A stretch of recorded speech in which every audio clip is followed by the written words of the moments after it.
पढ़ने वाले हैं बायोलॉजी। सबसे पहले हम लोग देखेंगे कि बायोलॉजी का मतलब होता क्या है।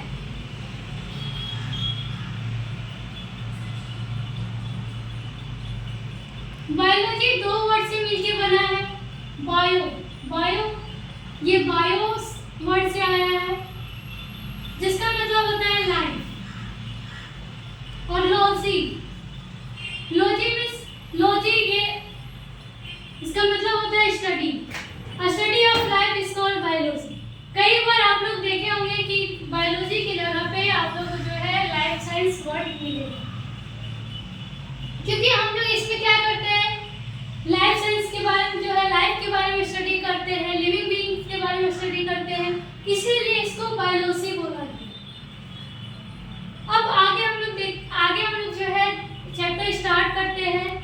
कौन सा चैप्टर हम लोग पढ़ेंगे? Cell the unit of life. कौन सा चैप्टर स्टार्ट करेंगे? Cell the unit of life. इसको इरेज कर लेते हैं।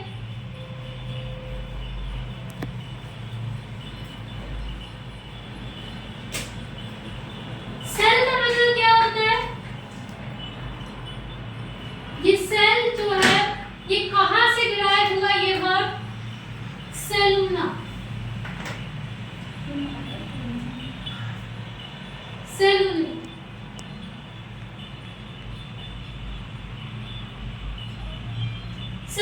लैटिन वर्ड से आया है जिसका मतलब होता है little root. Latin word cellular means little root.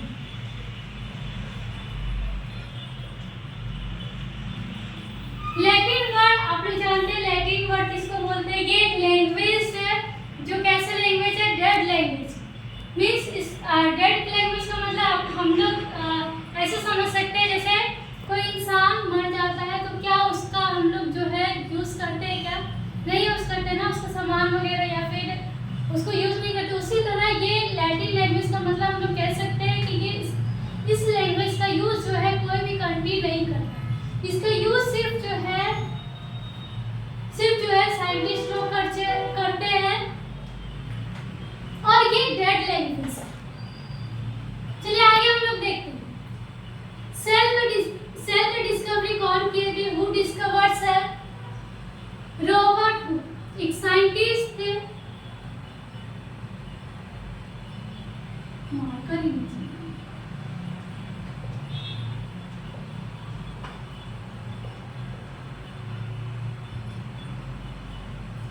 Robert Hooke एक साइंटिस्ट थे। 1665 में सेल का डिस्कवरी किए थे। किसमें किए थे? क्वार्क के स्लाइस में। ये क्वार्क जो है ओक ट्री से बनाया जाता था। ओक ट्री का क्वार्क के एक स्लाइस लिए खुद के ही माइक्रोस्कोप, यानी ये इतने एडवांस थे कि खुद के ही उस टाइम माइक्रोस्कोप का इन्वेंशन नहीं हुआ था। ये क्या किए थे? खुद से ही माइक्रोस्कोप बनाए थे जो काफी सिंपल था और उसी में वो सेल को देखे। क्वार्क की स्लाइस को जब माइक्रोस्कोप के अंदर रखे तो उनको क्या नजर आया? उनको छोटे छोटे से कंपार्टमेंट नजर आए। इस टाइम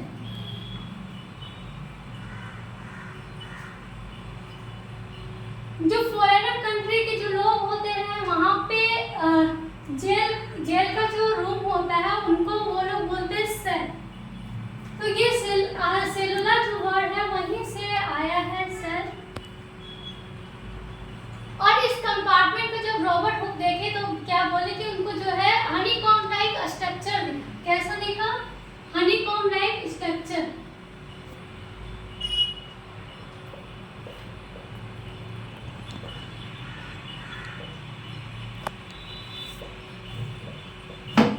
सारे quark slice.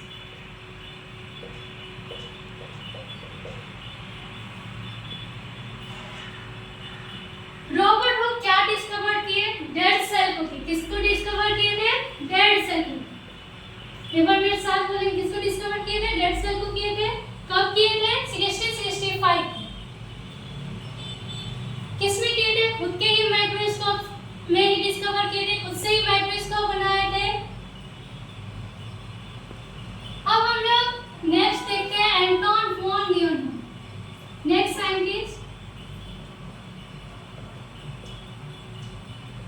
Anton von Leonov.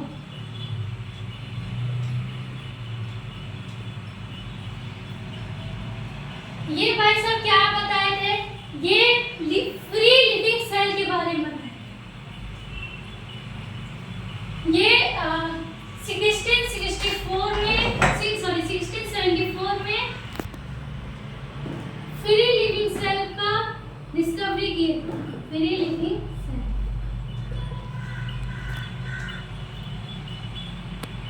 किसमें किए थे? Pond water.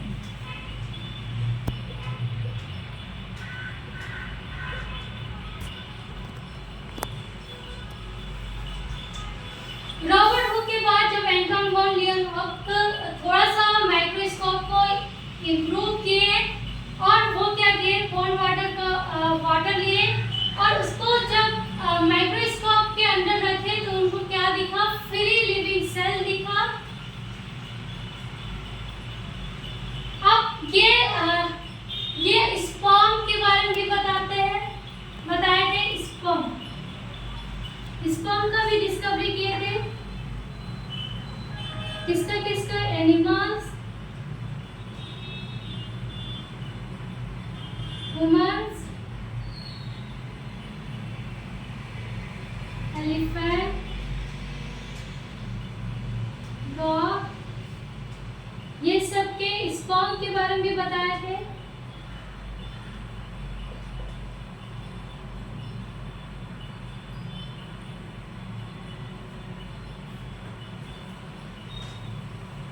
आगे हम लोग देखते हैं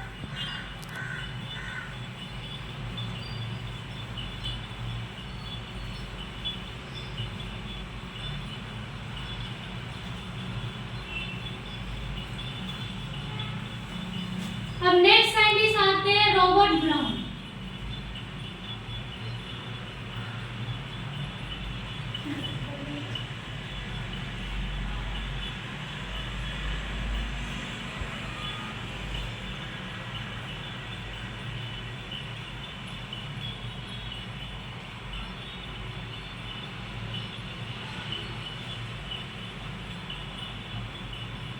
ये भाई साहब क्या बताया? जब ये सेल को माइक्रोस्कोप के अंदर रखे तो इनको क्या नजर आया? डार्क कलर का एक एरिया दिखा, कुछ दिखा इनको डार्क कलर का, जिसको क्या नाम दिए? न्यूक्लियस दिए। क्या नाम दिए? न्यूक्लियस दिए। रॉबर्ट ब्राउन क्या डिस्कवर किए? न्यूक्लियस किए। इसके बाद एक साइंटिस्ट आते हैं जिनका नाम है जेई पर्किंसन।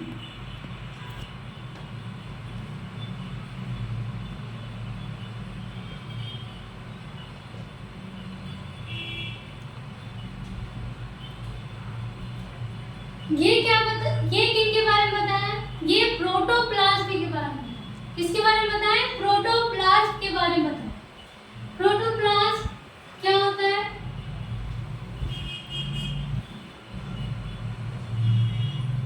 Cytoplasm plus nucleus. क्या होता है? Cytoplasm plus nucleus.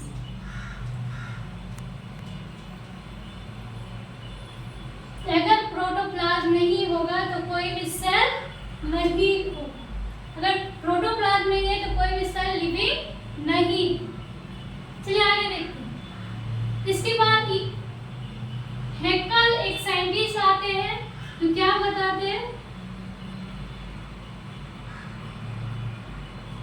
कि न्यूक्लियस ही रिस्पॉन्सिबल है किसके लिए? हेरिडिटरी मटेरियल के ट्रांसफर के लिए कौन रिस्पॉन्सिबल है? न्यूक्लियस। जेनेटिक मटेरियल स्टोर और ट्रांसफर के लिए कौन रिस्पॉन्सिबल है? Nucleus.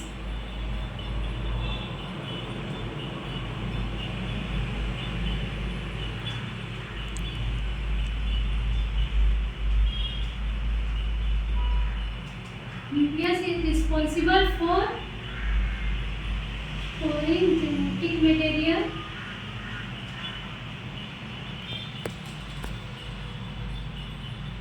and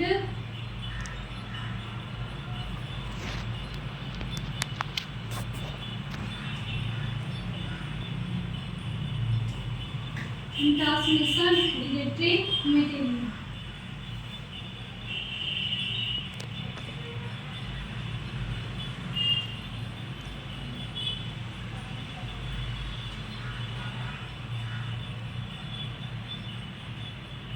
From parent to daughter cell.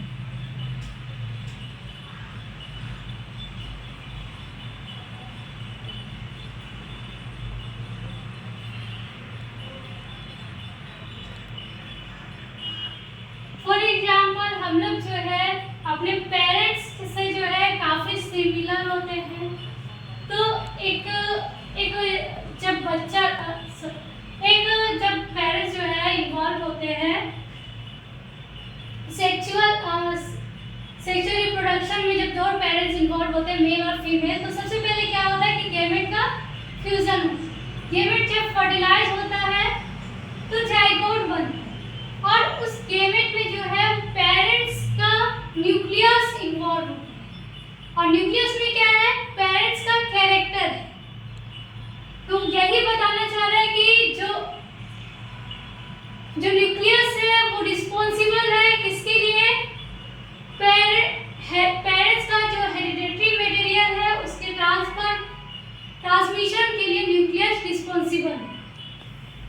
अब हम लोग आगे देखते हैं सेल थ्योरी के बारे में।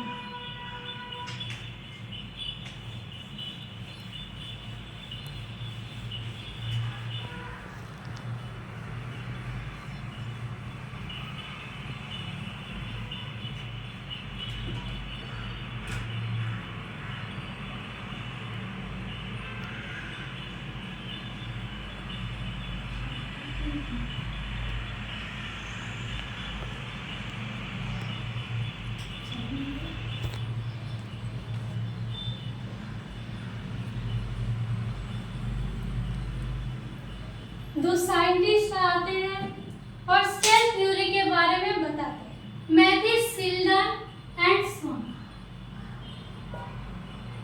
कौन कौन, मैथिस शिल्डन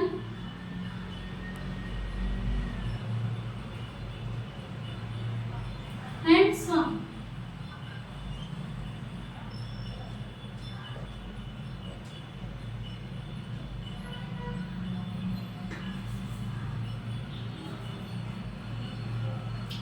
शिल्डन जर्मन बॉटनिस्ट थे, जर्मन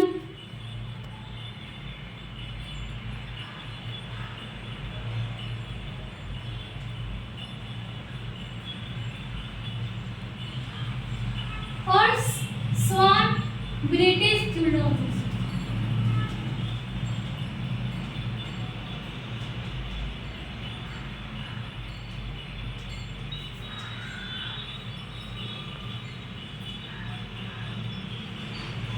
शिल्डन क्या बताते हैं कि जितने भी प्लांट हैं वो किससे बने हैं, जितने भी प्लांट हैं वो किससे बने हैं, all plants are made up of cell.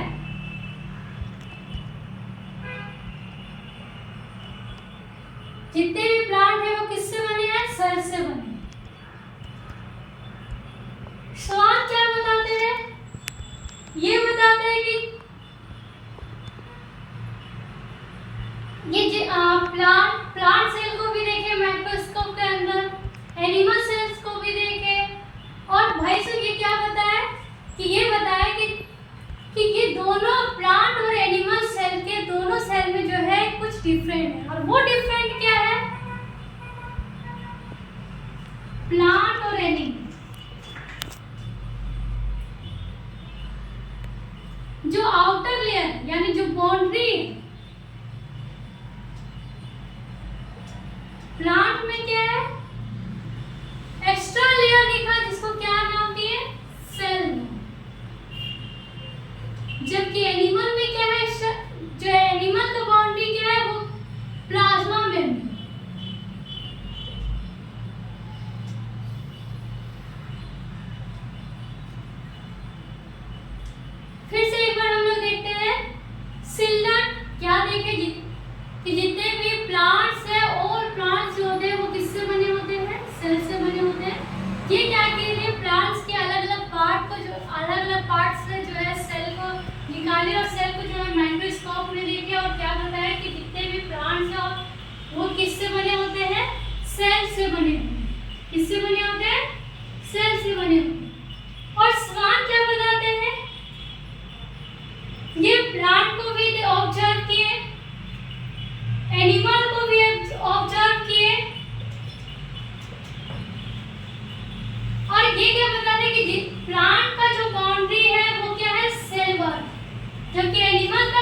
Plant cell का जो आउटर लेयर है वो क्या है, सेल वॉल, और एनिमल सेल का जो आउटर लेयर है वो क्या है, प्लाज्मा मेम्ब्रेन। ये मेजर डिफरेंट है प्लांट सेल और एनिमल सेल। और सब कौन बताए, स्वान बताए। आगे हम लोग देखते हैं, एक और साइंटिस्ट आते हैं, रुडोल्फ वर्चुअल। ये क्या करते हैं, सेल थ्योरी को मॉडिफाई करते हैं। सेल थ्योरी को बनाते नहीं, थोड़ा सा मॉडिफाई करते हैं, सुधारते हैं, और क्या बताते हैं, मॉडिफाइड सेल थ्योरी।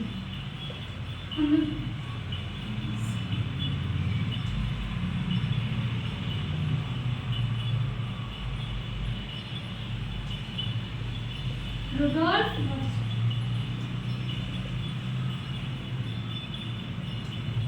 ये क्या बताते हैं कि जितने भी सेल्स वो जितने भी ऑर्गेनिज्म है, जितने भी लिविंग बीइंग्स है, वो किससे बने हैं, सेल से बने। All living beings are made up of cell.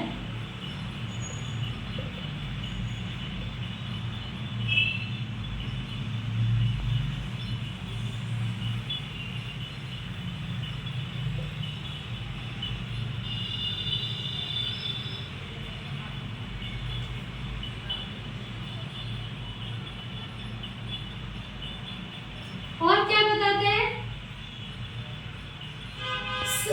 जब सिल्लन और स्वान सेल थ्योरी दिए थे तो थोड़ा सा उस टाइम जो है कंट्रोवर्सी हुआ था कि इस सेल थ्योरी में ये नहीं बताया गया था कि ये जो सेल है वो आया कहाँ से। जब लोग इनसे पूछे कि सेल जो है आया कहाँ से, तब ये लोग जो है बता नहीं पाए। तब रुडोल्फ वर्चुअल जो है वो बताते हैं कि जितने भी सेल्स हैं वो कहाँ से आए हैं, प्री एग्जिस्टिंग सेल्स से, जो पहले से। जैसे फॉर एग्जांपल हम लोग कहाँ से आए, हम लोग अपने पेरेंट्स से आए। हम लोग तो ऐसा तो नहीं है ना कि हम लोग दूसरे प्लैनेट से उड़ के आए। तो उसी तरह कोई सेल जो है वो दूसरे प्लैनेट से उड़ के नहीं आया, दूसरे प्लैनेट से नहीं आया। जितने भी सेल्स हैं वो कहाँ से आए, पहले से जो सेल है उसी से आए। All cells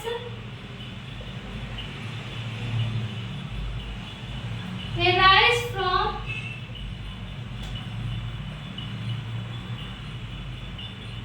pre-existing cell.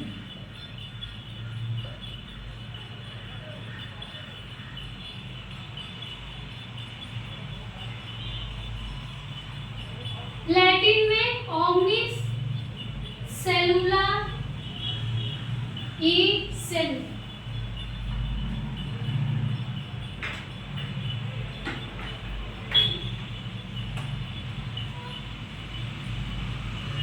इतना समझ में आ गया। अब हम लोग आगे देखते हैं।